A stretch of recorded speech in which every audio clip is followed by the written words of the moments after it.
একই সঙ্গে দুটি হ্যাড আমরা কখন ব্যবহার করব? যেমন আমি যদি বলি পরীক্ষার আগে আমার সর্দি হয়েছিল, সেক্ষেত্রে আমরা ইংরেজিতে বলবো I had had a cold before the exam. I had had a cold before the exam. পরীক্ষার আগে আমার সর্দি হয়েছিল।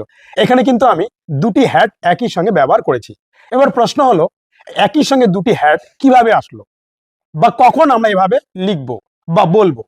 এটা জানতে গেলে আমাদের জানতে হবে পাস্ট পারফেক্ট টেন্স, অর্থাৎ অতীতকালে দুটি কাজের মধ্যে যে কাজটি আগে হয়েছিল সেটাকে বলা হয় পাস্ট পারফেক্ট টেন্স, বা অতীতকালে দুটি ঘটনার মধ্যে যে ঘটনাটি আগে ঘটেছিল সেটাকে বলা হয় পাস্ট পারফেক্ট টেন্স।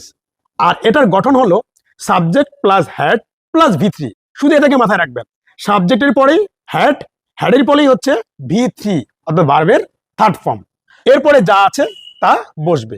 তাহলে এবার যদি বলি পরীক্ষার আগে আমার সর্দি হয়েছিল, তাহলে অতীতকালে দুটো কাজ হয়েছিল, একটা হচ্ছে আমার সর্দি হওয়া আর আরেকটা হচ্ছে আমার পরীক্ষা। তাহলে কোন কাজটা আগে হয়েছিল?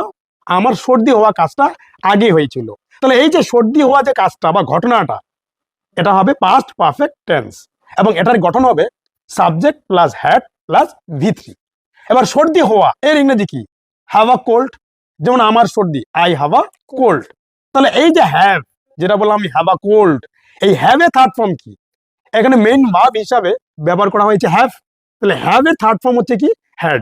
Have, had, had. তাহলে হ্যাভ এর থার্ড ফর্ম কিন্তু হ্যাড। আবার স্ট্রাকচার অনুযায়ী কি হয়? সাবজেক্ট, তারপরে হচ্ছে হ্যাড, তারপরে হচ্ছে ভি থ্রি। তাহলে সাবজেক্ট হিসেবে কি বসলো? আই। আবার স্ট্রাকচার অনুযায়ী বসলো হ্যাড, আই হ্যাড। এইবার ভার্বের third form, have a third form have a cold ছিল, তাহলে হ্যাভ আ কোল্ড, এখানে হ্যাভ এ থার্ড ফর্ম কি? হ্যাড। তাহলে কি হলো? I had had a cold, আমার সর্দি হয়েছিল বিফোর দ্য এক্সাম, পরীক্ষার আগে। এবার আরেকটি উদাহরণ দিয়ে বুঝিয়ে দেওয়ার চেষ্টা করি। কলকাতা রওনা দেওয়ার আগে আমি সকালের খাবার খেয়েছিলাম।